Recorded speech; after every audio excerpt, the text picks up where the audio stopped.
The fluorescent lights in the courthouse hallway buzzed like dying insects, casting a sickly yellow glow over everything they touched. I pressed my back against the cold concrete wall, trying to make myself smaller, invisible. A skill I'd perfected over the 3 years I'd spent married to Marcus Webb. The manila folder in my hands trembled, pages of hastily printed documents threatening to spill onto the scuffed linoleum floor. Around me, people moved with purpose. Lawyers in expensive suits, their shoes clicking confidently against the floor, couples whispering urgently with their legal representatives, clerks rushing between courtrooms with arms full of files. I had none of that. No lawyer. No support system. No one. The smell of burnt coffee drifted from a nearby vending machine, mixing with the antiseptic scent of industrial cleaner and the faint mustiness of old law books. My stomach churned, empty except for the anxiety that had taken up permanent residence there. I'd sold my mother's wedding ring, the only thing of value I'd managed to hide from Marcus, just to cover this month's rent for the tiny studio apartment I'd fled to 6 months ago. There was nothing left for a lawyer, barely anything left for food. Well, well, well. The voice slithered down the hallway before I saw him. Marcus. If it isn't my darling wife. I forced myself to look up, to meet those pale blue eyes that had once seemed kind, before I'd learned what lived behind them. He stood 15 feet away, flanked by a man in a charcoal gray suit, who could only be his attorney. Marcus looked good. He always did. Expensive navy suit, perfectly styled dark hair, that smile that had fooled me into thinking I was safe. Behind them, I caught a glimpse of her. Veronica. Blonde, polished, already wearing what looked like an engagement ring, despite the fact that Marcus and I weren't even divorced yet. Marcus. My voice came out smaller than I'd intended. I cleared my throat, straightened my spine. I was wearing my only decent outfit, a simple black dress I'd bought at a thrift store, paired with shoes that pinched my toes, but looked professional enough. Next to Veronica's designer ensemble, I might as well have been wearing rags. He moved closer, and I caught the scent of his cologne. Cedar and something sharp that used to make me feel protected, but now only made my skin crawl. His lawyer hung back, checking his phone with the bored expression of someone who'd seen 1,000 divorce cases and knew exactly how this one would end. I have to admit, Marcus said, loud enough that several people in the hallway turned to look. I'm almost impressed you showed up. Where's your lawyer, sweetheart? Or did you finally realize you can't afford one? Heat crept up my neck, flooding my cheeks. I'm representing myself. His laugh was sharp, cutting. Oh, this is going to be entertaining. David, he gestured to his attorney, is one of the best divorce lawyers in the state. Yale educated, 20 years of experience. And you. What? You watched some legal dramas on TV? Did some Google searches? I know my rights, I said, hating how defensive I sounded. How small. Your rights? Marcus stepped even closer, invading my space the way he always had, using his height to intimidate. Let me tell you about your rights, Claire. You get nothing. The prenup you signed? The one my lawyer is going to waive in front of the judge. Make sure of that. You walked away from our marriage, abandoned the marital home. You'll be lucky if I don't sue you for the money you stole from our joint account. I didn't steal anything. That was my money too. I earned... You earned? He cut me off, his voice dripping with contempt. You worked part-time at a bookstore, Claire. I paid for everything. The house, the cars, the vacations, every piece of clothing on your ungrateful back. And this is how you repay me, by dragging me to court. I wanted to scream that I'd left, because I'd been afraid. Because his temper had gotten worse. Because the night he'd put his hand around my throat and squeezed until black dots danced in my vision, I'd realized I was either going to leave or end up in a morgue. But we were in public, and Marcus was good at public. He saved his monsters for private moments. The prenup is ironclad. David, the lawyer, spoke up for the first time, his tone bored and matter-of-fact. I've reviewed it personally. Mrs. Webb signed it of her own free will, with full disclosure of Mr. Webb's assets. She's entitled to nothing in this divorce. I was 22, I whispered. I didn't understand what I was signing. Ignorance isn't a defense, David replied, already turning away. Judge Morrison doesn't tolerate people wasting the court's time. I suggest you withdraw your petition and save yourself the embarrassment. Marcus leaned in, his breath hot against my ear. You should have stayed, Claire. You were safe with me. Now look at you. Broke, alone, about to be humiliated in front of a courtroom full of people. Was it worth it? Was your pride worth this? My hands clenched around the folder, nails digging into the cheap cardboard. I wanted to run. Every instinct screamed at me to turn and bolt down that hallway, out of this building, away from Marcus and his smug smile and the future that was about to crush me. But I'd run before. Run from my dying mother's hospital room because I couldn't watch her fade. Run from my childhood home because the memories hurt too much. Run straight into Marcus's arms because he'd seemed like salvation. I was done running. I'll see you in court, I said quietly. Marcus's expression hardened. Yes, you will, and everyone there will watch you lose. He walked away, Veronica linking her arm through his, the two of them looking like they'd stepped out of a magazine spread. David followed, already on his phone, probably discussing his next case because this one was such a sure thing. I sagged against the wall, letting out a shaky breath. My eyes burned with unshed tears, but I refused to let them fall. Not here. Not where Marcus might see. Divorce court, 3rd floor, a clerk called out, propping open a nearby courtroom door. Judge Morrison presiding. All parties for the 10 o'clock docket. Please proceed inside. My legs felt like water, but I forced them to move. One step, then another. The courtroom doors loomed ahead, heavy oak that had probably witnessed 1,000 people's worst days. I joined the stream of people filing inside, finding a seat in the gallery near the back. The courtroom was exactly what I'd expected from the movies. Wood paneling, an American flag hanging limply in the corner, rows of benches that reminded me uncomfortably of church pews. The judge's bench stood elevated at the front, imposing and empty. Marcus and his legal team sat at one of the 2 tables near the front, looking perfectly at ease. I clutched my folder and tried to remember everything I'd rehearsed, all the arguments I'd practiced in my bathroom mirror at 3 a.m. when sleep refused to come. The room filled slowly, other couples with their attorneys, a few court reporters, some people who looked like they were here to observe for law school or boredom. I felt exposed, sitting alone while everyone else seemed to have backup, support, someone who knew what the hell they were doing. The door at the back of the courtroom opened again. I didn't look up at first, too focused on trying to calm my racing heart. But something changed in the air, a shift. The quiet conversations around me stuttered and stopped. Even Marcus turned in his seat, his expression morphing from smug confidence to something else. Something I'd never seen on his face before. Confusion. And underneath it, a thread of fear. I lifted my eyes and felt my breath catch.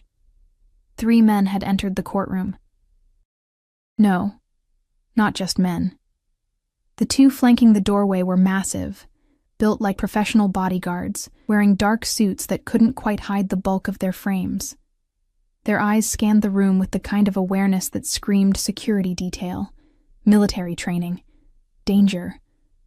But it was the man between them who commanded every particle of attention in that room.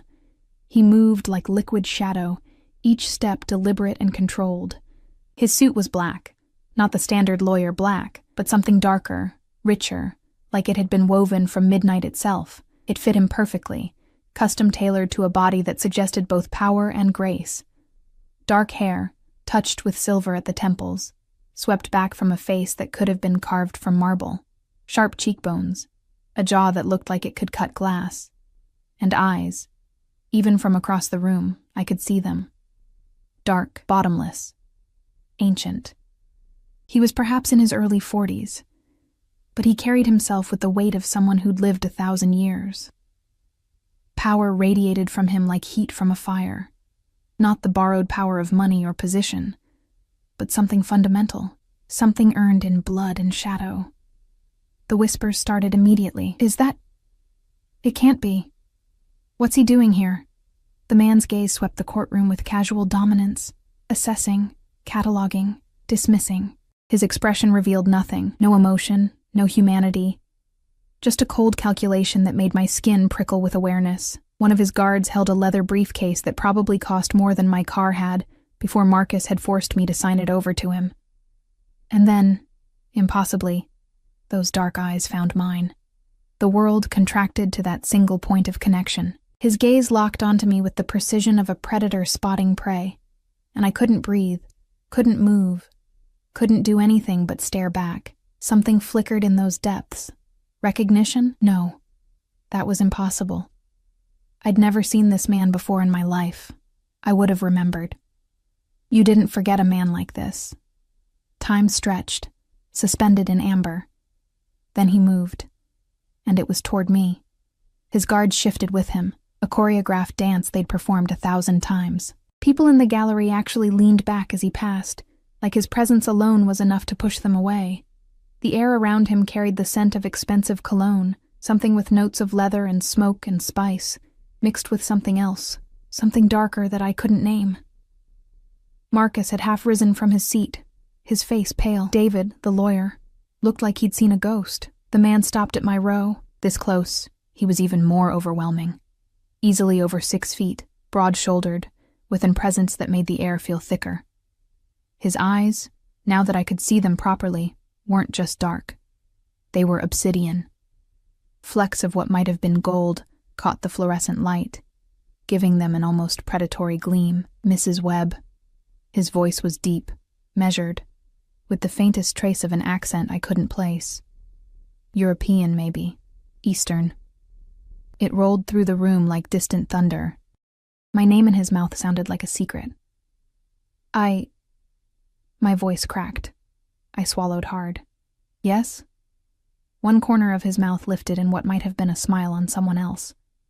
On him, it looked like a promise of violence. I believe you're in need of legal representation. The courtroom had gone completely silent. Even the clerk who'd been shuffling papers had frozen, staring. How did you... The words tangled on my tongue. Nothing made sense. Who was this man? How did he know my name?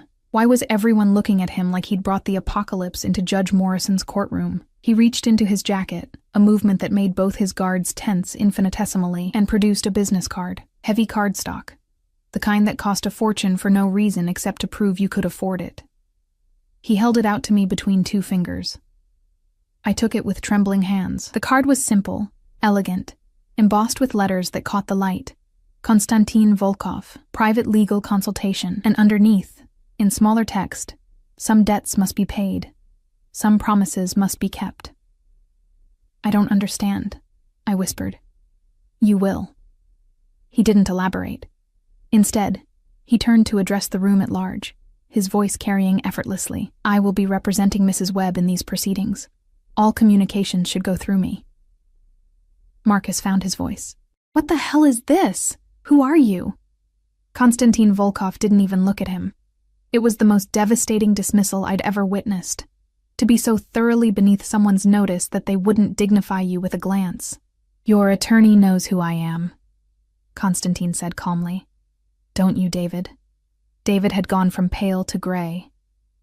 He looked like he might actually be sick. Mr. Volkov, This is highly irregular. Is it? Konstantin's tone suggested he couldn't care less about irregularity. Mrs. Webb requires representation. I'm providing it. I assume you have no legal objection? David's mouth opened and closed. Whatever he'd been about to say died unuttered. Good.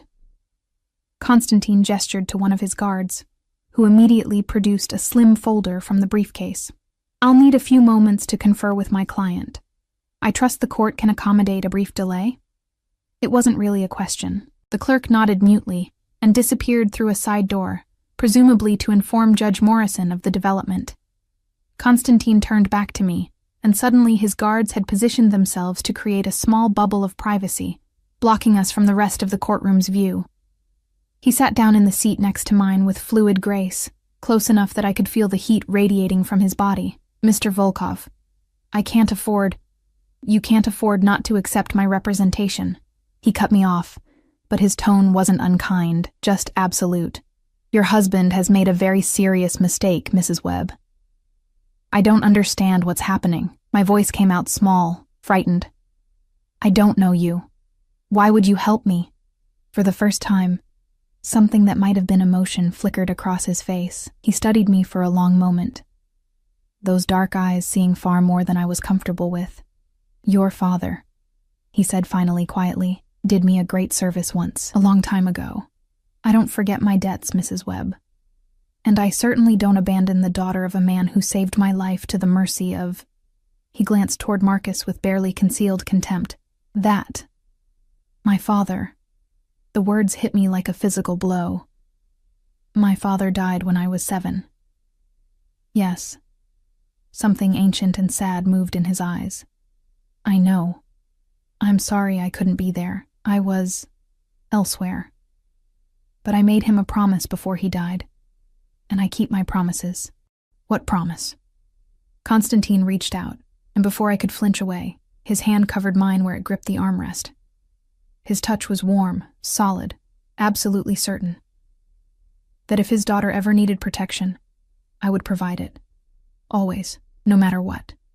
The courtroom door opened. All rise. The clerk called out. The Honorable Judge Morrison presiding. Constantine stood, releasing my hand, and I felt the loss of his warmth like a physical thing. He offered me his hand to help me up, and I took it, letting him pull me to my feet. As Judge Morrison entered and took her seat, Constantine leaned down to whisper in my ear, his breath stirring my hair. Trust me, Claire. By the time we're done here, your husband will wish he'd never heard your name. And despite everything, despite my confusion and fear and the sheer impossibility of this entire situation, I believed him. Judge Morrison was a woman in her late 50s, with steel gray hair pulled into a severe bun and glasses that perched on her nose like a bird of prey. She surveyed her courtroom with the expression of someone who'd seen every trick, every lie, every desperate gambit that desperate people could conjure. Her gaze lingered on Constantine for a fraction longer than anyone else, and I saw something I didn't expect, recognition, followed immediately by wariness. Everyone knew who this man was. Everyone except me. Counsel, please approach and state your appearances for the record, Judge Morrison said, her voice crisp and professional, but I caught the slight tension in her shoulders. David stood immediately, buttoning his suit jacket with practiced ease. David Fitzgerald for the petitioner. Marcus Webb, Your Honor. Constantine rose with that same liquid grace, and somehow the simple act of standing commanded more attention than David's entire presentation. Constantine Volkov for the respondent. Claire Webb, Your Honor. Judge Morrison's eyebrows lifted almost imperceptibly. Mr. Volkov, I wasn't aware you practiced family law. I practice whatever law my clients require, Your Honor. His tone was respectful but firm, leaving no room for challenge. I've submitted my appearance paperwork with the clerk. Everything is in order. She studied him for another moment, then nodded. Very well. Mr. Fitzgerald, I believe you filed the petition. Please proceed. David launched into his opening statement with the confidence of a man who'd already won. He painted Marcus as the perfect husband, successful, generous, devoted, who'd been blindsided when his ungrateful wife abandoned their marriage. He emphasized the prenuptial agreement, waving the document like a battle flag, detailing how I'd signed it willingly, with full disclosure, and how it clearly stated I was entitled to nothing from Marcus's considerable assets. I sat at the respondent's table.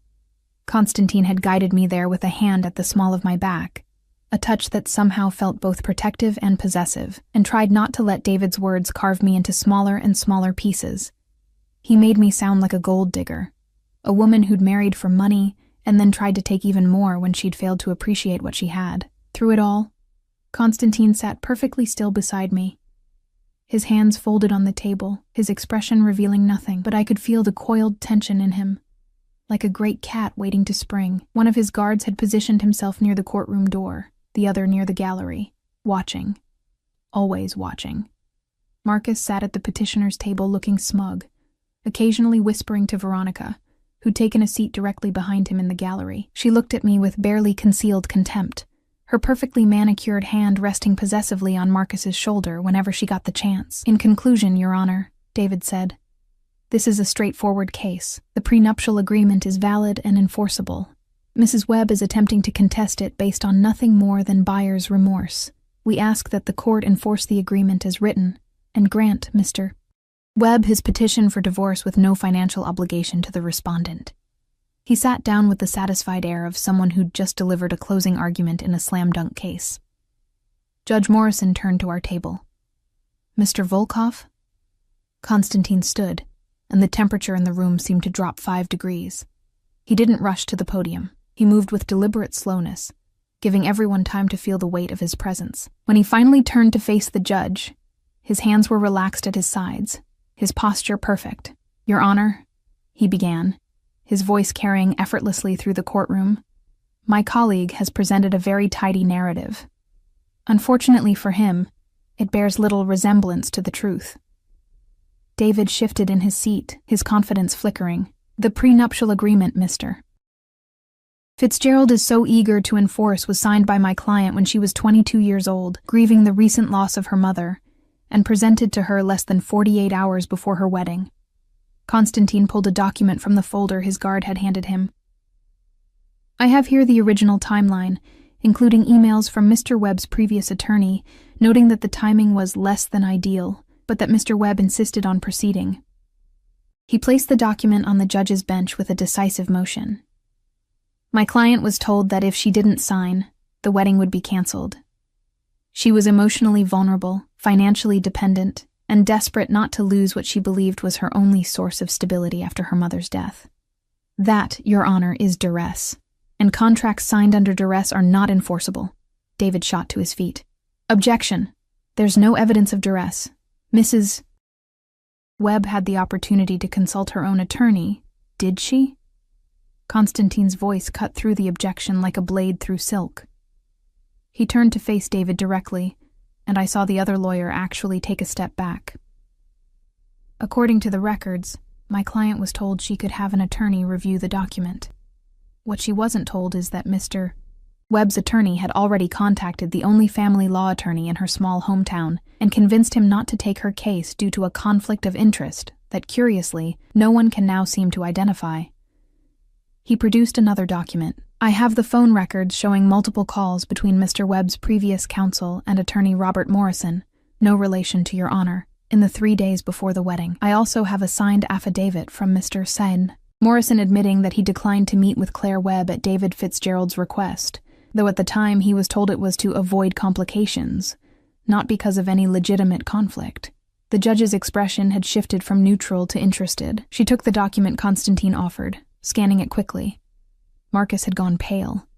He leaned over to whisper urgently to David, who looked like he wanted to melt into his chair. "Furthermore," Konstantin continued, turning back to Judge Morrison, "the prenuptial agreement itself contains several provisions that are unconscionable under state law. It strips my client of any right to marital property, despite the fact that she contributed to the household and supported Mr. Webb's career advancement during their marriage.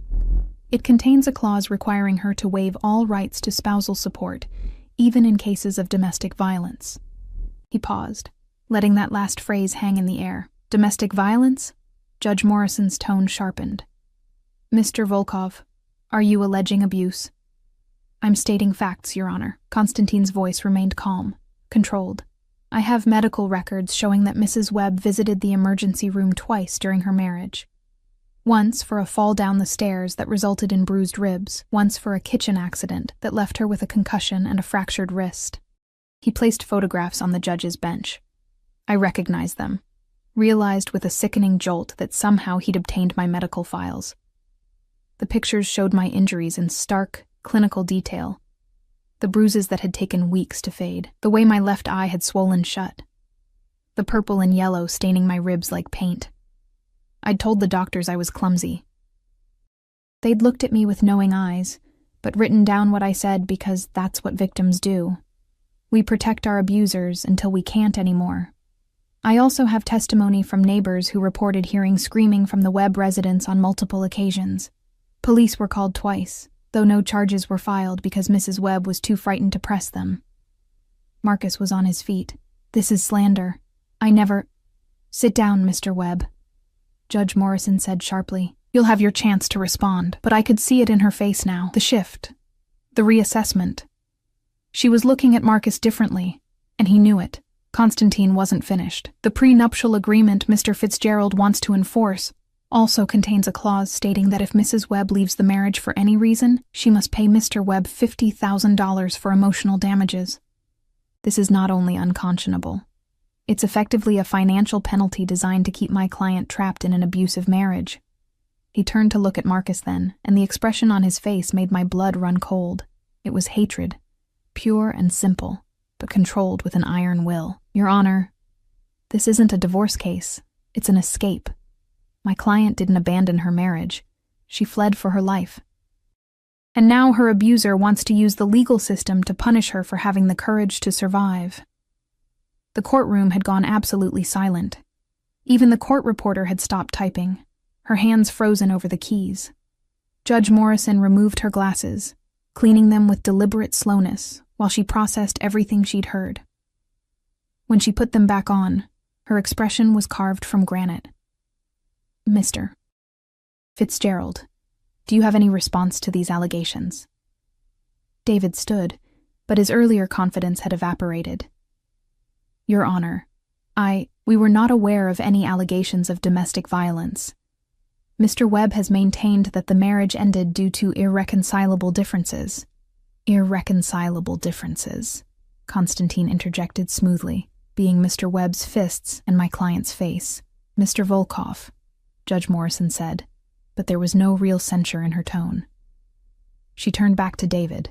I'm inclined to agree with counsel that this prenuptial agreement is deeply problematic.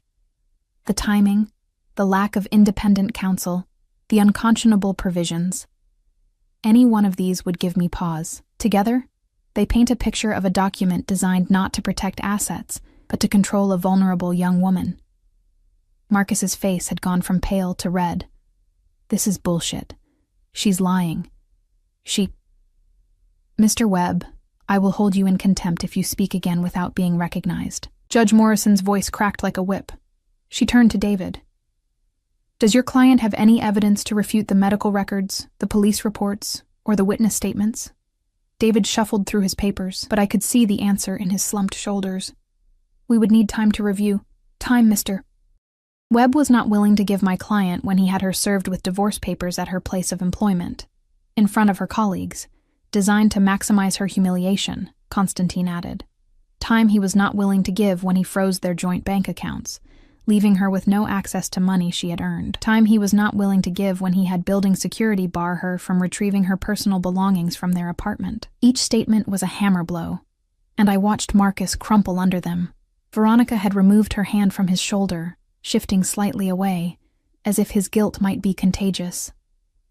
Judge Morrison gathered her papers. I'm going to take a 30-minute recess to review these documents more thoroughly. When we return, I'll hear testimony from both parties. Mr. Webb, I strongly suggest you consult with your attorney about the wisdom of proceeding with this petition as filed. She stood, and everyone rose automatically as she exited through the door behind her bench. The moment she was gone, the courtroom erupted in whispers. Marcus rounded on David, hissing something I couldn't hear. Veronica looked like she was reconsidering every life choice that had led her to this moment. Constantine's guards maintained their positions, stone-faced and vigilant, and Constantine turned to me. Come, he said quietly, gesturing toward a door marked conference room. We need to talk. I followed him on trembling legs, his guards creating a path through the gallery. People stared, not just at him, but at me now too. The woman who'd walked in alone and terrified, and was now under the protection of whoever this man really was. The conference room was small, sterile, with a table and 4 chairs. Constantine held the door for me, then closed it behind us, leaving his guards outside. Suddenly we were alone, and the space felt even smaller with him in it. How did you get those records? My voice came out shaky. The medical files, the police reports, those are private. I have resources. He didn't elaborate. He pulled out a chair for me, waiting until I sat before taking the seat across from me.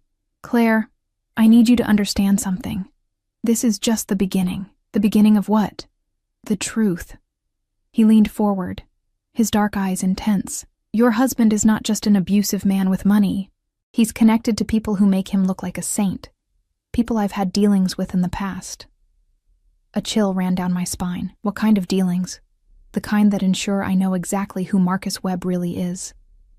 His jaw tightened. 3 years ago, he was involved in a money laundering scheme with an organization I have a complicated history with. He used his position at his firm to move dirty money. When the deal went south, he blamed one of their associates, a young man named Alexei Petrov.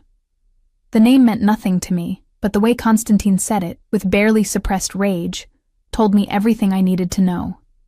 Alexei was 24. He had a wife, a baby daughter.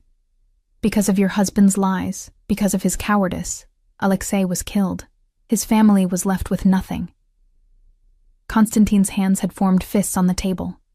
I've been watching Marcus Webb ever since, waiting for the right moment to make him pay for what he did. And I'm that moment? The words came out bitter, sharp. You're not here to help me. You're here to get revenge on Marcus. I'm here to do both. His voice was firm, absolute. You needed help. I needed justice. This way, everyone gets what they deserve. I wanted to be angry. I wanted to feel used, manipulated. But as I looked at this powerful, dangerous man who'd walked into that courtroom like he owned it, who'd dismantled Marcus's perfect case in minutes, who'd spoken about my injuries with a barely controlled fury that suggested he'd like nothing more than to make Marcus feel every bit of pain he'd inflicted on me, I couldn't muster outrage. What happens now? I asked quietly. Now, Marcus realizes he's made a catastrophic mistake. Now, he understands that you're not alone anymore.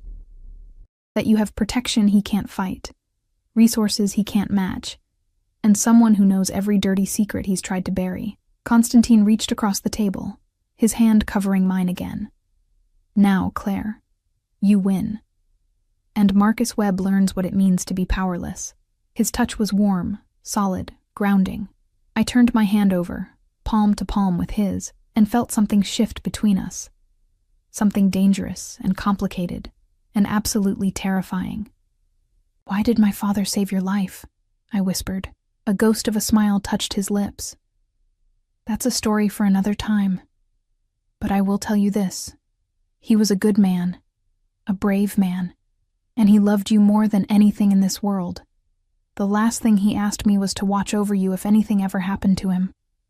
But you didn't. I didn't mean it as an accusation, just a statement of fact. I couldn't find you." Pain flickered across his features. "You disappeared after your mother died. Changed your name when you married. By the time I located you, you were already married to that monster. I was going to approach you, to offer help. But then..." He paused. "I saw you smile at him. You looked happy. I thought maybe I was wrong, maybe he was different with you, so I watched. And I waited. And I hated myself every day for not acting sooner." There was something in his voice, guilt, genuine and raw, that made my chest tighten. "You're here now," I said. "Yes." His grip on my hand tightened almost imperceptibly, "and I won't make the mistake of staying away again." A knock on the door interrupted us. One of Konstantin's guards, the slightly shorter one with a scar above his left eyebrow, opened the door a crack. "They're reconvening in 5 minutes." Konstantin nodded, then turned back to me. "Are you ready?" I thought about Marcus, about the years of fear, the way he'd made me feel small and worthless and trapped. I thought about walking into that courtroom alone, convinced I was going to lose everything, and I thought about this man, this dark, dangerous, impossible man, who'd appeared like something out of a dream, and torn apart Marcus's carefully constructed lies. "Yes," I said.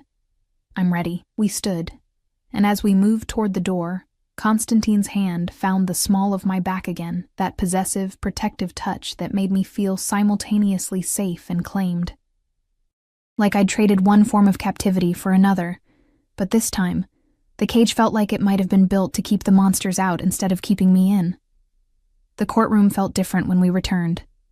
The air crackled with tension, thick enough to choke on.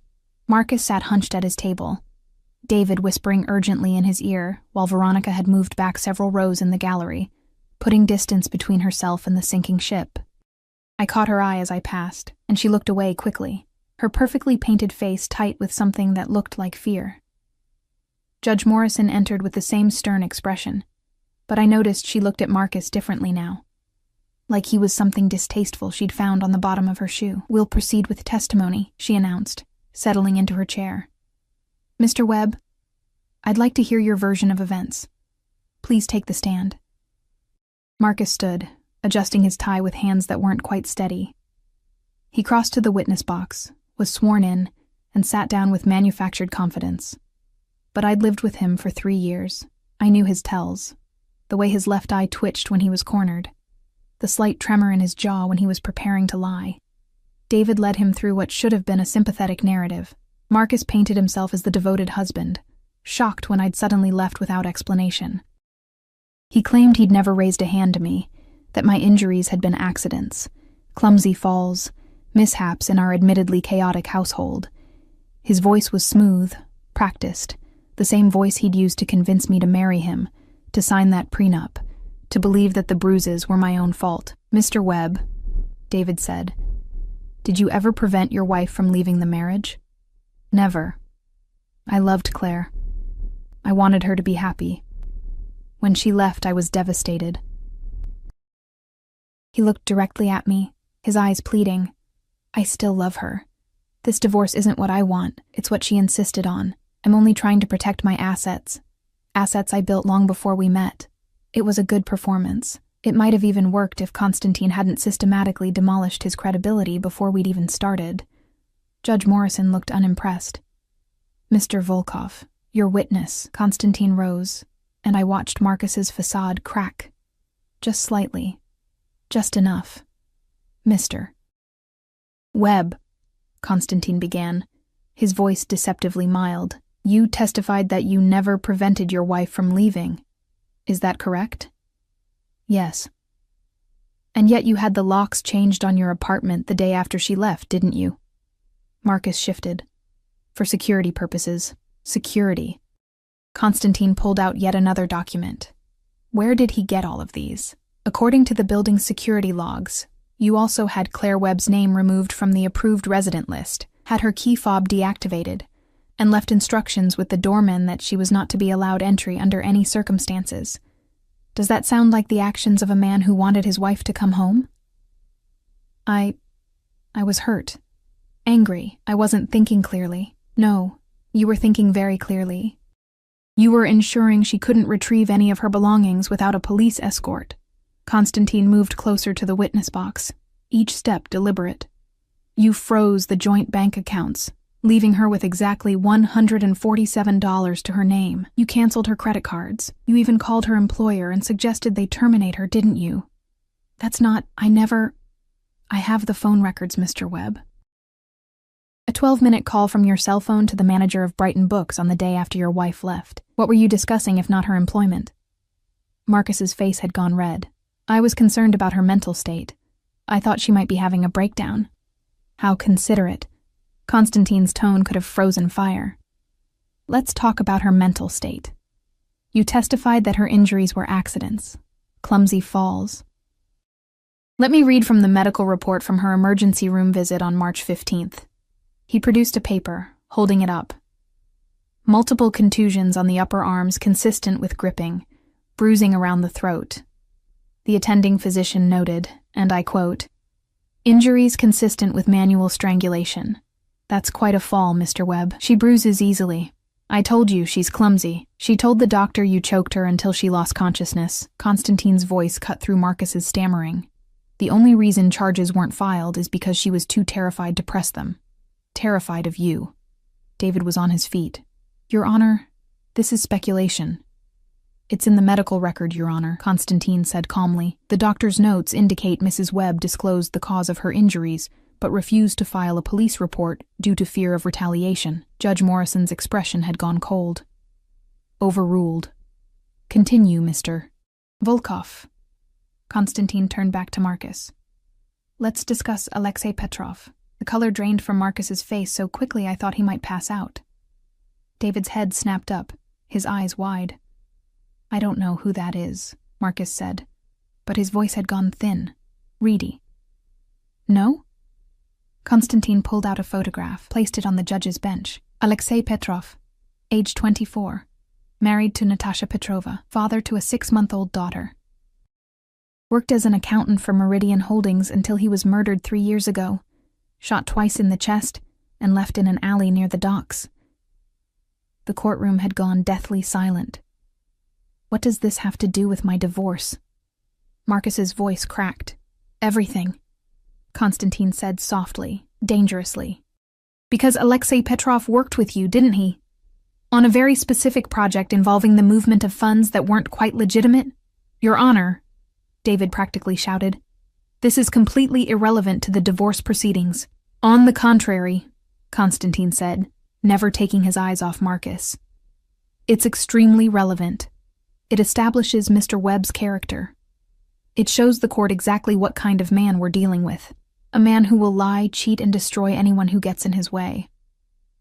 Marcus gripped the sides of the witness box, his knuckles white. I had nothing to do with what happened to Petrov. Nothing. If you're accusing me of... I'm not accusing you of murder, Mr. Webb. That would be foolish without proof.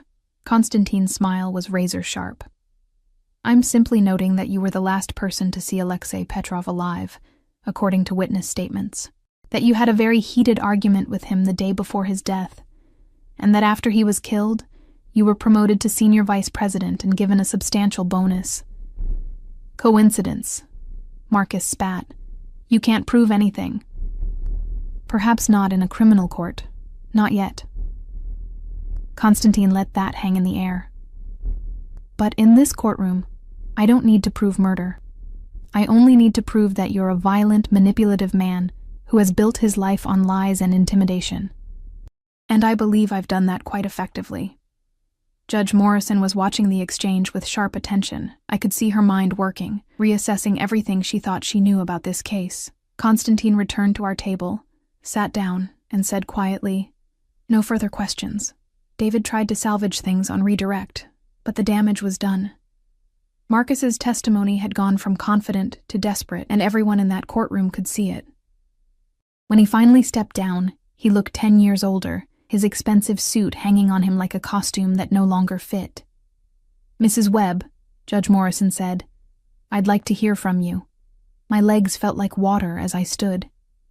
Konstantin's hand brushed mine as I passed. A brief touch, barely there, but it steadied me. I walked to the witness box, was sworn in, and sat down facing the courtroom, facing Marcus, who stared at me with something between hatred and desperation. David stood to question me, but his heart clearly wasn't in it anymore. He asked perfunctory questions about the marriage, about why I'd left, trying to paint me as unstable or vindictive. I answered honestly, my voice growing stronger with each question. Yes, I'd left suddenly, because I was afraid. Yes, I'd taken money from our joint account, because it was my money too, earned from my job, and I needed it to survive. Yes, I wanted a divorce, because I deserved to be free. When Konstantin stood to question me, his approach was gentle, coaxing out details I'd been too ashamed to share. The first time Marcus had hit me, a slap across the face when I'd burned dinner, followed immediately by tears and apologies and promises it would never happen again. The way the violence had escalated slowly. So gradually I'd barely noticed until I was trapped. The night he'd put his hands around my throat, and I'd seen my death in his eyes. "Why didn't you leave sooner?" Konstantin asked, his voice soft. "Because I had nowhere to go," I whispered. "No money, no family, no friends. He'd isolated me from everyone, and because part of me still believed him when he said he loved me, that he'd change, that I was the problem. And what changed? I looked at Marcus, really looked at him, and saw him for what he was, not the charming man who'd swept me off my feet, not the husband I desperately wanted him to be. Just a small, cruel man who'd built his power on making others feel weak. I realized that if I stayed, I would die. I said. Either he would kill me, or I would stop being a person entirely. So I chose to live. Konstantin nodded slowly. "No further questions, Your Honor." When I returned to my seat, my hands were shaking, but it was different now. Not fear. Something closer to relief, like lancing a wound and finally letting the poison out. Judge Morrison took off her glasses, setting them on her desk with deliberate care. I've heard enough. I'm prepared to rule. The courtroom held its collective breath. First, regarding the prenuptial agreement, I find it unconscionable and unenforceable. The circumstances under which it was signed, the lack of independent counsel, and the punitive provisions all support this conclusion. The agreement is hereby declared invalid. Marcus made a sound like he'd been punched.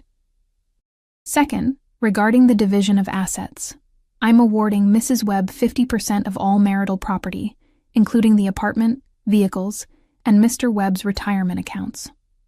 She's also entitled to spousal support in the amount of $5,000 per month for a period of 5 years, to allow her to reestablish her independence.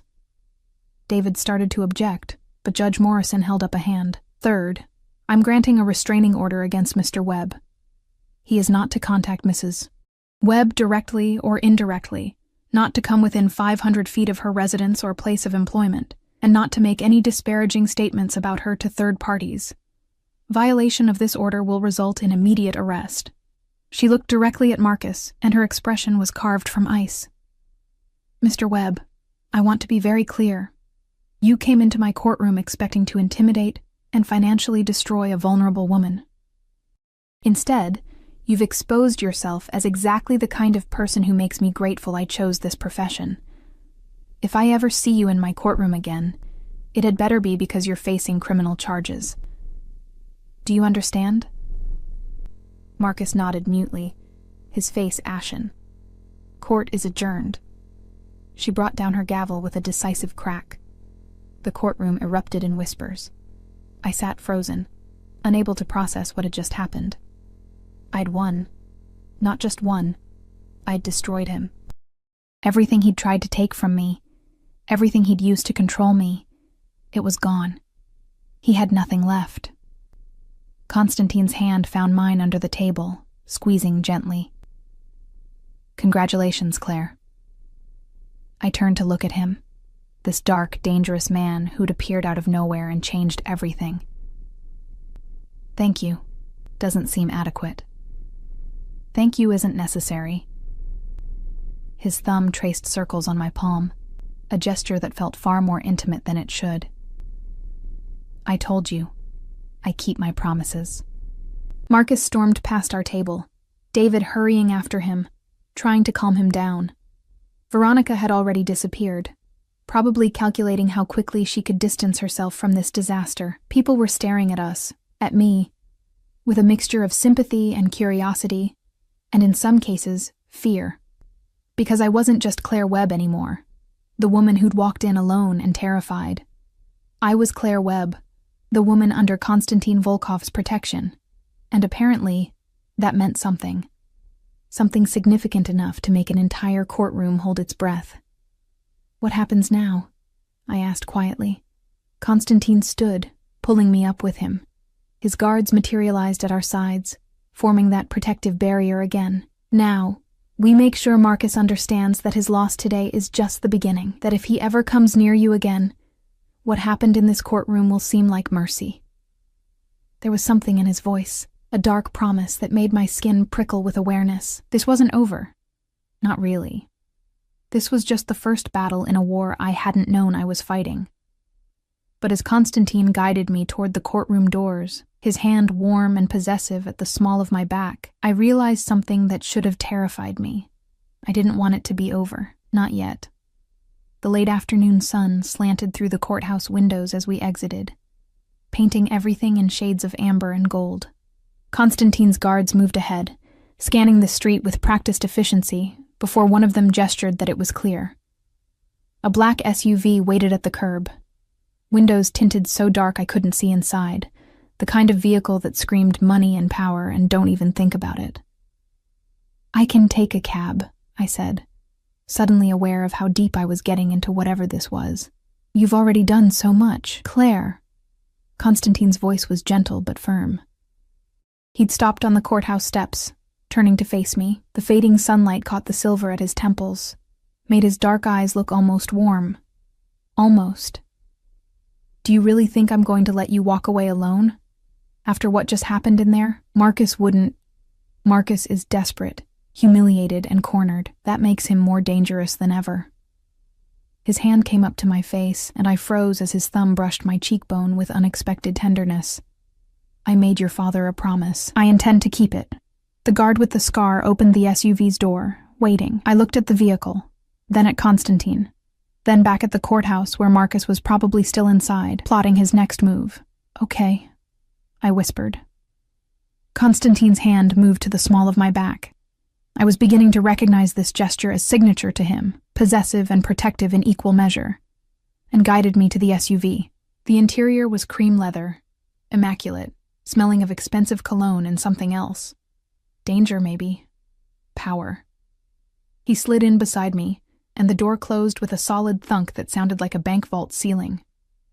The guards took the front seats, and we pulled away from the curb with smooth precision. Where do you live? Constantine asked. I gave him the address of my studio apartment, feeling embarrassed. It was in a rough neighborhood, the kind of place where sirens were a nightly lullaby, and the lock on my door was more hope than security. Something flickered across his face. Concern, maybe, or disapproval. You've been living there for 6 months? It's what I could afford. I folded my hands in my lap, suddenly defensive. Not all of us have private security and armored vehicles. No. He studied me for a long moment, but you do now. I don't understand. I told you, Claire. I protect what's mine.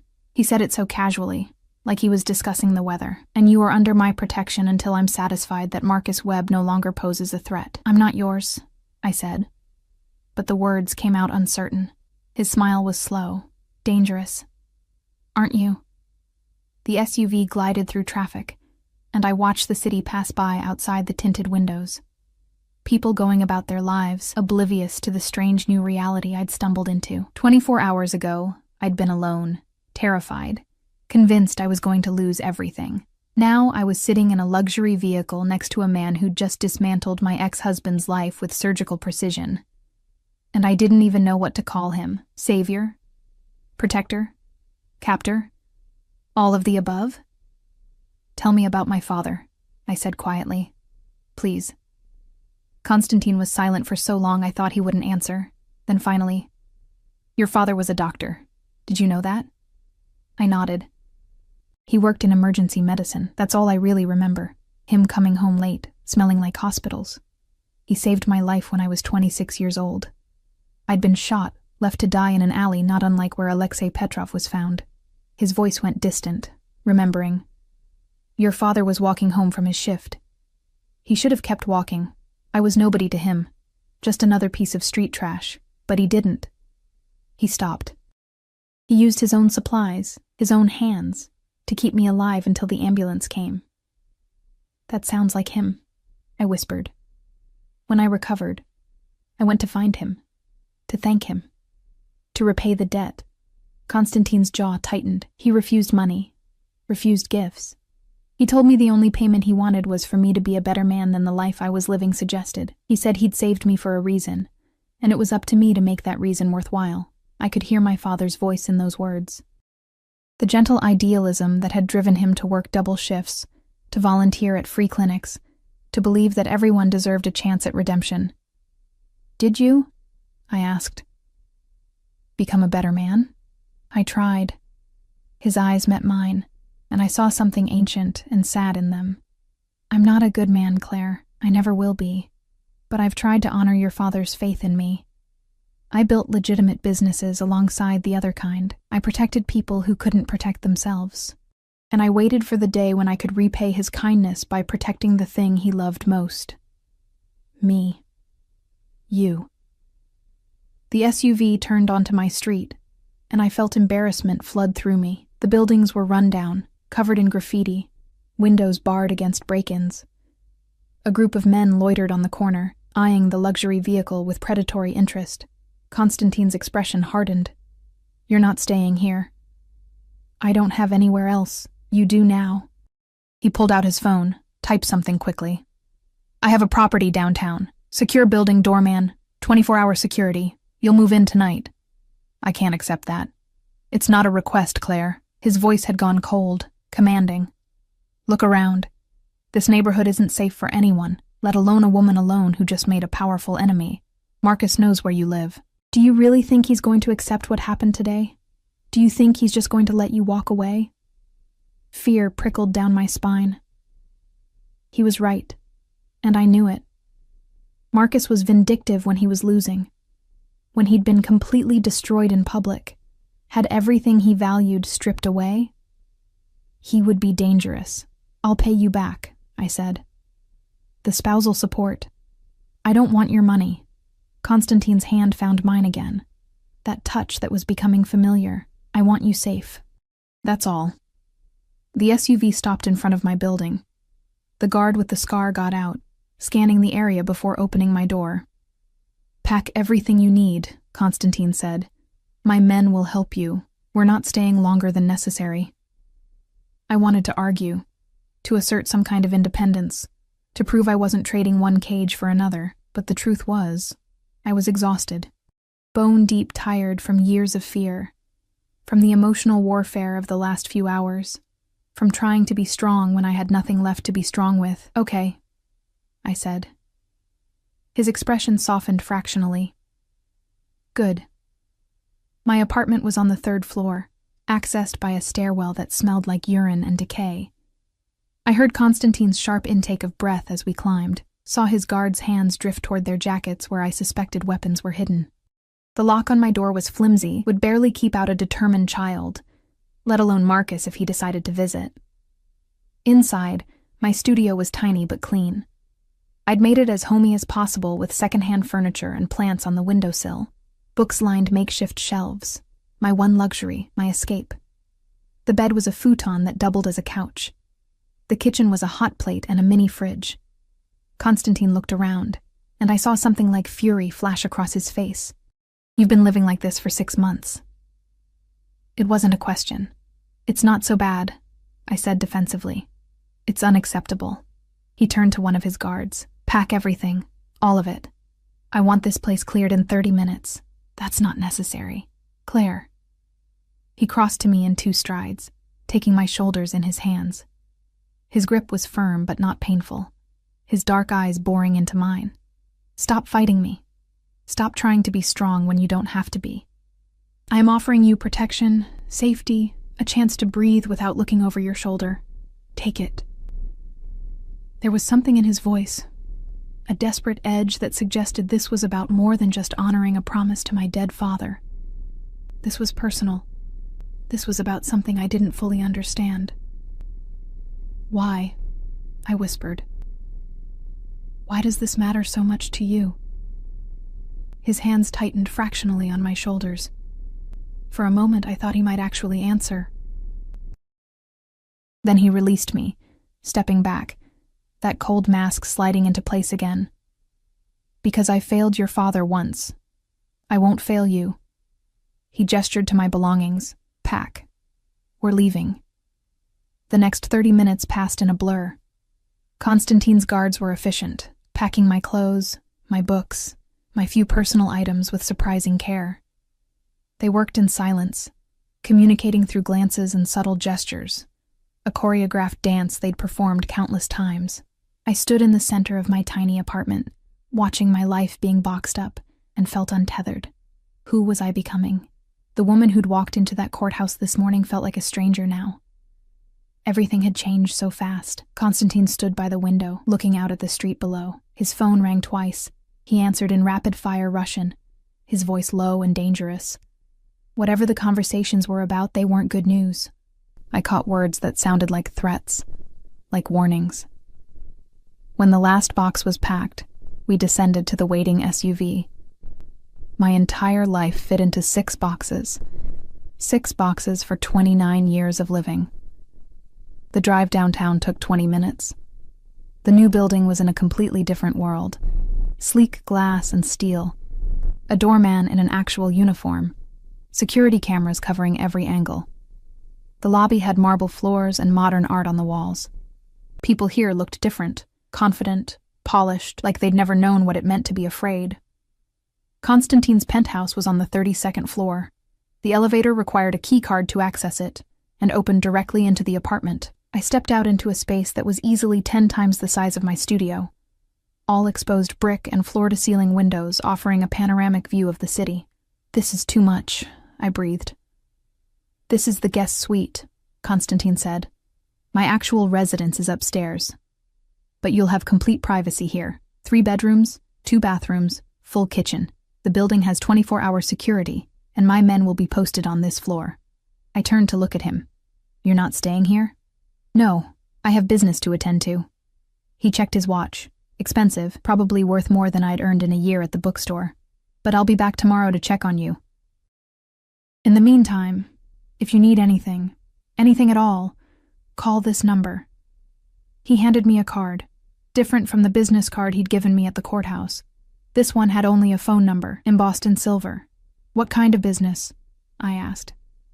His smile was sharp, cold. "The kind that ensures Marcus Webb understands the consequences of what he tried to do today." A chill ran through me. "You're not going to hurt him." "I'm not going to lay a hand on him," Constantine said, and somehow that sounded more threatening than if he'd admitted to planning violence. "But he needs to understand that you are protected, that there are lines he cannot cross, that if he comes near you, if he so much as thinks about you, there will be consequences."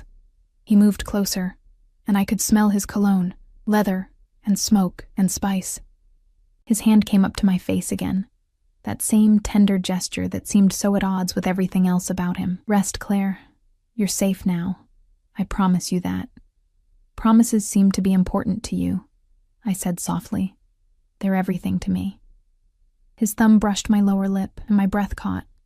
"I've broken a lot of rules in my life, hurt a lot of people, done things that would horrify you. But I have never broken a promise. Not once. And I won't start with you."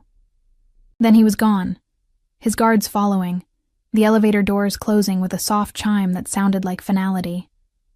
I stood alone in the enormous apartment, surrounded by luxury I'd never dreamed of, and felt more confused than ever. I should be celebrating. I'd won. I was free. Marcus couldn't touch me anymore, but freedom was supposed to feel different than this. Lighter. Less complicated. It wasn't supposed to feel like I'd simply traded one powerful man's control for another's. I walked to the windows, pressing my palm against the cool glass, and looked out at the city sprawling below. Somewhere down there, Marcus was probably plotting revenge. Somewhere up there, Constantine was doing whatever dark things men like him did to protect their interests. And I was here, suspended between 2 worlds, belonging fully to neither. My phone buzzed. An unknown number. My heart seized, thinking it might be Marcus, but the message was short and in Russian. I ran it through a translation app. "Sleep well. You are watched. You are protected. You are mine." I should have been frightened, should have felt trapped. Instead, for the first time in 6 months, I felt the tight knot of fear in my chest begin to loosen. Whatever Konstantin Volkov was, savior or captor, protector or possessor, he'd meant what he said. I was safe. And somehow, that was enough. For now. I woke to sunlight streaming through unfamiliar windows and, for a disorienting moment, didn't know where I was. Then it all came rushing back. The courthouse, Constantine, this penthouse that felt more like a dream than reality. I'd fallen asleep on the enormous couch, still wearing yesterday's clothes, too exhausted to even find the bedroom. My phone showed it was nearly noon. I had 7 missed calls from numbers I didn't recognize, and 1 text message from the number Constantine had given me. "Lunch will be delivered at 1 p.m. Eat. K." Even his texts were commands. I showered in a bathroom that was larger than my old studio's kitchen, using products that probably cost more than my monthly grocery budget. The hot water felt like a luxury I'd forgotten existed. When I emerged, wrapped in a towel that was impossibly soft, I found my boxes had been unpacked while I slept. My clothes hung in the closet, my books arranged on built-in shelves, my few personal items placed carefully on surfaces throughout the apartment. The intrusion should have bothered me, should have felt like a violation. Instead, it felt like being taken care of. Like someone had noticed I was too exhausted to do it myself and had simply handled it. I was pulling on jeans and a sweater when the doorbell rang. An actual doorbell, melodious and elegant. Through the peephole, I saw a man in a chef's coat holding several bags from a restaurant, whose name I recognized from magazine spreads about places I'd never be able to afford. I opened the door cautiously. I didn't order. "Mr. Volkoff's standing order, ma'am," the man said with a professional smile. "Where would you like me to set up?" 20 minutes later, I sat at the dining table staring at enough food for 4 people. Gourmet sandwiches, salads with ingredients I couldn't pronounce, pastries that looked like art. The chef had arranged everything, provided serving suggestions, and departed with a slight bow that made me feel like royalty. I was picking at a salad when my phone rang. Constantine's number. "Did you eat?" His voice was rough, like he'd been up all night. "I'm eating now. This is too much food." "You're too thin." A pause. "How did you sleep?" "Fine." I hesitated. "Where are you?" "Handling things." Background noise suggested he was in a car. "I'll be there in an hour. We need to talk." He hung up before I could respond, leaving me staring at my phone and wondering what handling things meant in Konstantin Volkoff's world. I spent the next hour exploring the penthouse, trying to make sense of my new reality. Every room was perfectly appointed, decorated with the kind of taste that came from having unlimited resources and excellent advisors. But there were no personal touches, no photographs or mementos. It felt less like a home and more like a very expensive hotel suite. When the elevator chimed precisely 60 minutes later, I was waiting in the living room, nervous energy making it impossible to sit still. Konstantin emerged looking different than he had in court. He'd shed the suit jacket, rolled up his sleeves to reveal forearms corded with muscle, and marked with scars that told stories I probably didn't want to know. His hair was slightly disheveled, his jaw shadowed with stubble. He looked dangerous, exhausted. Real, Claire. His eyes swept over me, assessing, checking for, what? Damage? Fear? "You look rested." "You don't." I crossed my arms. "What have you been doing?" "Ensuring your safety." He moved to the windows, looking out at the city with the air of a general surveying a battlefield. "Marcus made some calls last night, tried to leverage some old connections to make trouble for you. I made certain those connections understood that would be inadvisable." "By threatening them?" "By explaining reality." He turned to face me. "Marcus Webb is finished in this city, Claire. His law firm asked for his resignation this morning. His country club revoked his membership. Several of his business associates have suddenly remembered prior commitments that prevent them from working with him. He's radioactive now, and everyone knows why. Because of you. Because he tried to destroy you." Konstantin's voice was hard. "Because he thought he could abuse you, trap you, humiliate you in court, and face no consequences. I simply corrected that misunderstanding. I should have felt vindicated, triumphant even. Instead, I felt hollow." "What about Veronica?" A cold smile touched his lips. "She left him last night. Apparently, being associated with a man who beats women and may have ties to murder isn't good for her social media brand." Despite everything, I laughed. It came out slightly hysterical, but it was real. "So it's over? Just like that?" "Not quite." Konstantin's expression darkened. "Marcus made one more call last night to a man named Viktor Sokolov. Do you know that name?" I shook my head. "Viktor is someone I have history with. Complicated history." He moved closer, and I could see the tension in his shoulders, the carefully controlled anger. "Marcus tried to make a deal, offered information about my business operations in exchange for Victor's help in getting revenge on you." My blood ran cold. What kind of revenge? The permanent kind. His hand found my face, gentle despite the violence in his words. "Victor declined, not because he has any loyalty to me, but because I made him understand that touching you would start a war he cannot win. But the fact that Marcus tried means he's more dangerous than I anticipated. He's willing to go to people who would kill you without hesitation. So what do? We eliminate the threat." Konstantin's thumb traced my cheekbone. "Permanently. You're going to kill him." It wasn't a question. "No." His eyes met mine. "But I'm going to make him wish I had.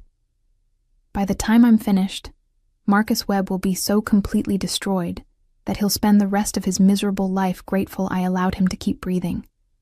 There was something terrifying about the calm certainty in his voice. This wasn't rage or revenge, this was justice, executed with surgical precision by a man who'd probably done it 100 times before. "I don't want you to become a monster because of me," I whispered. His laugh was bitter. "Claire, I've been a monster for 20 years. Your father saw something in me worth saving, and I've tried to honor that. But what I am, what I've always been, is someone who protects what's mine. And you are mine now, whether you accept it or not. I'm not a possession. No." He stepped closer, crowding me against the window, his body radiating heat. "You're far more than that. You're the daughter of the only man who ever showed me unconditional kindness. You're a woman who survived years of abuse and still found the courage to fight back. You're brave and smart and so goddamn beautiful it makes my chest hurt to look at you." His hand slid into my hair, tilting my face up to his. "And you're under my protection, which means anyone who tries to hurt you has to go through me first. That's not possession, Claire. That's devotion." My heart was hammering so hard I thought it might bruise my ribs. "This is insane. I don't even know you. You know enough." His forehead rested against mine, his breath warm against my lips. "You know I kept my promise to your father. You know I destroyed the man who hurt you. You know I'll do whatever it takes to keep you safe. What else do you need to know? Everything." My hands had somehow found his chest, feeling his heart beat as fast as mine. "I need to know who you really are, what you really do. Why my father mattered so much to you that you'd upend your entire life for me." Constantine pulled back slightly, studying my face.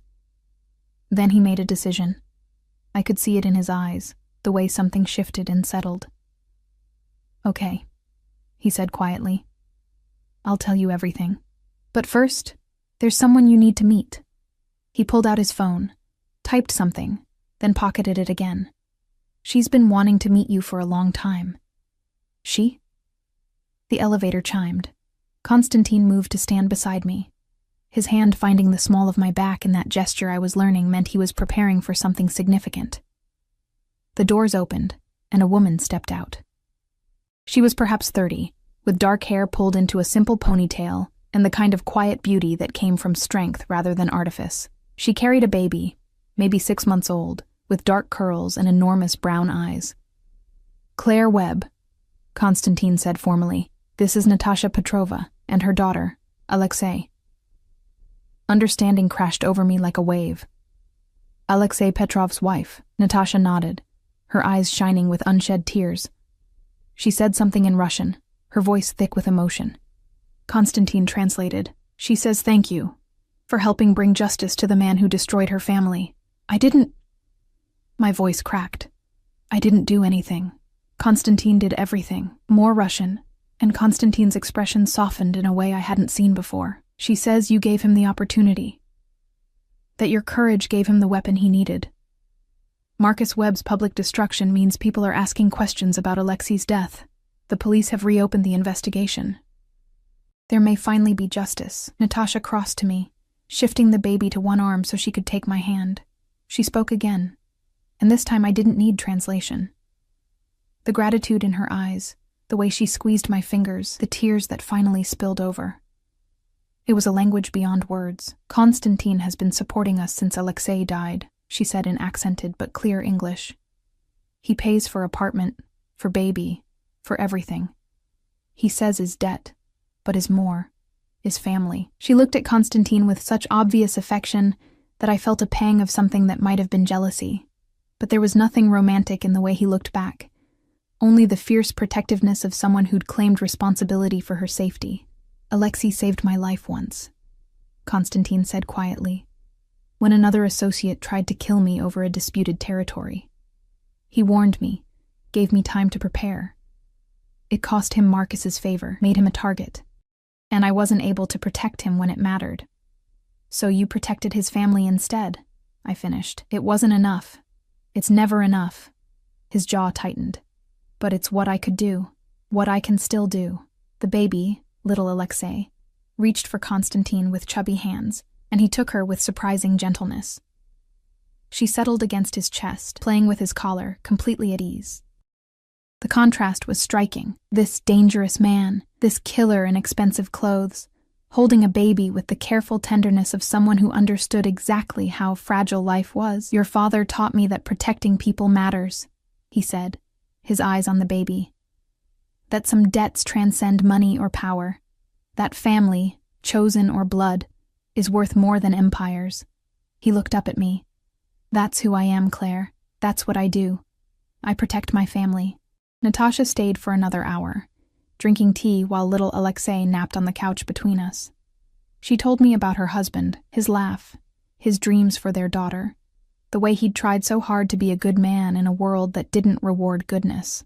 She told me how Konstantin had appeared at her door 3 days after Alexei's funeral, eyes full of guilt and fury, and promised that she would never want for anything. How he'd kept that promise every single day since. He is good man, she said firmly when she was leaving. Dangerous, yes, but good. He keeps promises. He protects family. You are lucky to have him. After she left, Konstantin and I stood at the windows again, watching the sun set over the city. The silence between us felt different now, less uncertain, more aware. That's what you were doing last night, I said. Making sure Natasha and the baby were safe. Making sure Marcus couldn't use them as leverage. Among other things, he was close enough that I could feel his warmth. I told you, Claire. I protect what's mine, and I'm yours. Yes. No hesitation. No apology. I turned to face him, studying this complicated, dangerous, surprisingly tender man who'd crashed into my life and changed everything. I'm not ready for whatever this is between us. I just got out of a marriage where I was controlled and hurt and made to feel small. I need time. Space. The freedom to figure out who I am without someone dictating it. I know. His hand came up to my face, that gesture becoming familiar, comforting. I'm not asking you to love me, Claire. I'm not even asking you to trust me yet. I'm just asking you to let me keep my promise. Let me protect you. Let me give you the space and time and freedom you need to heal. And if someday you decide you want more than that, he paused. I'll be here. I'll always be here. What if I decide I don't want more? What if I just want to be free? Pain flickered across his face, but his voice was steady. Then I'll still be here, protecting you from a distance, making sure you're safe, honoring your father's faith in me. You don't owe me anything, Claire. Not gratitude, not affection, not your presence. The debt is mine, not yours. I reached up, covering his hand with mine where it rested against my face. That's not fair to you. Life isn't fair. His smile was sad. If it was, your father would still be alive. Alexei Petrov would be watching his daughter grow up. You would never have met Marcus Webb, but we work with what we have, and what I have is the ability to protect you, to give you the life your father would have wanted for you. That's enough. What if it's not enough for me? The words surprised me even as I said them. What if I want to know more about you? Want to understand why looking at you makes me feel safe and terrified at the same time? What if I want to explore whatever this is, even though it's too soon and too complicated and probably a terrible idea? His eyes darkened, and I saw hunger there, carefully leashed, but present. Then we take it slow, at your pace, with your boundaries. I told you, Claire, I keep my promises. And I promise you this, I will never push you, never pressure you, never make you feel trapped or controlled. What we have, if we have anything, will be your choice. Always. That's a big promise. I don't make small ones. His thumb brushed my lower lip, and I felt heat pool in my stomach. But I mean it. You're free, Claire. Truly free. If you walk away right now, I'll let you go. I'll still protect you. Still make sure Marcus can't touch you. Still honor my debt to your father. But I won't chase you. I won't manipulate you. The choice is always yours. I believed him. Against all logic, against all my recent experience with powerful men making promises they didn't keep, I believed him. I'm not walking away, I said quietly. Not yet. But I need time. I need to figure out who I am outside of being Marcus's victim or your protected asset. I need to be just Claire for a while. Then be Claire. He released me, stepping back to give me space even though I could see the effort it cost him. Stay here as long as you need. Use the apartment, the security, the resources.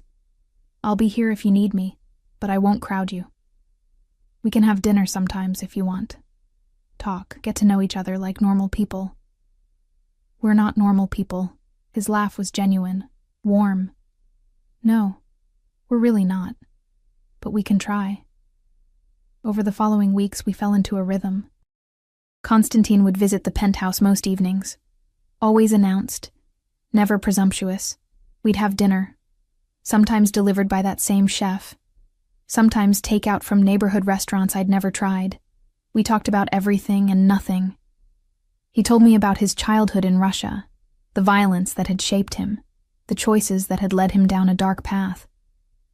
I told him about my mother, my father, the hole their deaths had left in my life. He never touched me beyond that gesture at my back, that hand on my face, never pushed for more, but the awareness between us grew with each conversation, each shared meal, each moment of comfortable silence. Marcus tried once to contact me. A desperate email that Constantine's security team intercepted. The message was rambling, accusatory, threatening legal action for defamation and conspiracy. Constantine handled it with a single phone call, and I never heard from Marcus again. I learned later that he'd moved to another state, taken a job with a firm that didn't know his history, and was apparently dating someone new, who, according to Natasha's updates, was too smart to put up with his bullshit. 3 months after the courthouse, I got a job at a small publishing house as an editorial assistant. It was entry-level, barely paid enough to cover my groceries, but it was mine. Something I'd earned, not something given to me by a powerful man. Constantine was pleased when I told him, his smile genuine and proud. "You don't need to work," he said over dinner that night. "The spousal support. I need to work." I interrupted. "I need to build something that's mine. You understand that, don't you?" "I do." He raised his wine glass in a toast. "To Claire Webb, editorial assistant. May your authors be talented and your deadlines forgiving." I laughed, clinking my glass against his, and felt something shift between us. We were finding our balance, learning how to be in each other's orbit without collision. It was Natasha who finally pushed me to acknowledge what was growing between us. She'd started visiting regularly, bringing little Alexei to play while we drank tea and talked. She'd become a friend, my first real friend in years. "You love him," she said bluntly one afternoon, watching me stare at my phone where a text from Constantine sat unopened. "Dinner tonight? I found a new Thai place you'd like." "It's complicated. Love always is." She bounced the baby on her knee, "but is simple too. He loves you. You love him. Everything else is just fear. I'm not ready to be in a relationship. I'm barely out of my marriage. So don't be in relationship," she shrugged. "Be in something else. Something you define. Something that's yours." She fixed me with a knowing look. "But don't run from it because you're scared. Run from Marcus was brave. Run from Constantine is just fear." That night, when Constantine arrived for dinner, I opened the door already knowing what I was going to say. "Hi," he said, holding up a bag that smelled amazing. "I brought pad thai and—" I kissed him. It wasn't planned, wasn't thought through. I just reached up, grabbed his collar, and pressed my lips to his. For a heartbeat, he was frozen in surprise. Then the bag hit the floor, probably ruining an expensive carpet. And his arms came around me, pulling me close as he kissed me back with a hunger that had been carefully restrained for months. He tasted like coffee, and want and promises kept. His hands were gentle despite their strength, one cupping the back of my head, the other at my waist. When we finally broke apart, both breathing hard, he rested his forehead against mine. "Claire, I don't know what this is," I said quickly. "I don't know if it's smart or healthy or if I'm ready, but I know I want to find out, with you. If you're willing to be patient with me, to let me set the pace, to understand that I might freak out sometimes." "Yes." He cut me off, his voice rough with emotion. "To all of it. Yes. I'm not promising forever. I'm not even promising tomorrow. I'm just promising to try. That's all I need." He kissed me again, softer this time, reverent. "That's everything." We ate cold pad thai on the couch, sitting too close, talking too little, just existing in the same space with this new thing between us acknowledged and real. His hand never left mine, his thumb tracing circles on my palm, a gesture that was becoming as familiar as breathing. "Your father would be happy," he said quietly, much later, when we were watching the city lights twinkle below. "To see you like this, safe, strong, free." "I think he'd like you," I replied. "Despite everything you are, everything you've done, he saw something worth saving in you.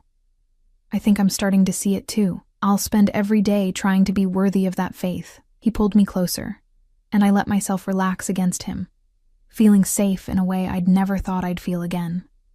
Yours and his. 6 months later, I moved my things out of the guest penthouse and into Constantine's apartment upstairs. Not because I had to, not because he demanded it, but because waking up without him felt wrong. Because his darkness balanced my light. Because sometimes, the most unexpected salvation comes from the most unlikely savior. Marcus Webb was eventually arrested on charges related to Alexei Petrov's murder. The investigation Constantine had pushed for had uncovered evidence that couldn't be ignored: emails, financial records, testimony from witnesses who'd been too afraid to speak before. He pled guilty to conspiracy and obstruction of justice, accepting a plea deal that gave him 10 years in prison. It wasn't enough.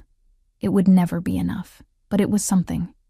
Natasha cried when I told her. Little Alexei, now over a year old and starting to walk, babbled happily, unaware that her father's murderer had finally faced consequences. "Thank you," Natasha said, hugging me tight. "Thank you for being brave, for letting Constantine help, for being family. Family." That's what we'd become. This strange collection of broken people held together by promises and protection and love earned in darkness. Constantine proposed on a Tuesday evening, nothing fancy or elaborate. We were cooking dinner together, or rather I was cooking while he watched, offering commentary and stealing tastes, when he suddenly pulled a ring from his pocket. "Marry me," he said simply. "Not because you owe me, not because you need my protection, but because I love you, and you love me, and life is too short and too uncertain to waste time pretending otherwise." The ring was beautiful, a sapphire surrounded by diamonds, unique and unexpected, just like us. "Yes," I said without hesitation this time. "Yes." We married 6 months later, a small ceremony attended by Natasha, little Alexei, Constantine's guards who'd become friends, and a handful of people from my publishing house who'd become my chosen family. It wasn't the fairy tale wedding I'd imagined as a girl. It was better. Real, honest, built on a foundation of truth and trust earned through darkness. My father wasn't there to walk me down the aisle, but I felt his presence anyway, in the promises being made, in the man who'd honored a debt long after it should have expired, in the second chance at happiness I'd found in the most unexpected place. Konstantin Volkov had promised my father he'd protect me. He'd kept that promise. But somewhere along the way, protection had become partnership. Obligation had become devotion. And the man who'd appeared in that courtroom like an avenging angel had become simply the man I loved. Not despite who he was, but because of it. Because sometimes, salvation wears a dark suit and comes with armed guards. Sometimes, freedom looks like protection. And sometimes, the best promises are the ones kept long after the person who asked for them is gone. I was Claire Volkov now, safe, strong, loved, and finally, blessedly, completely free.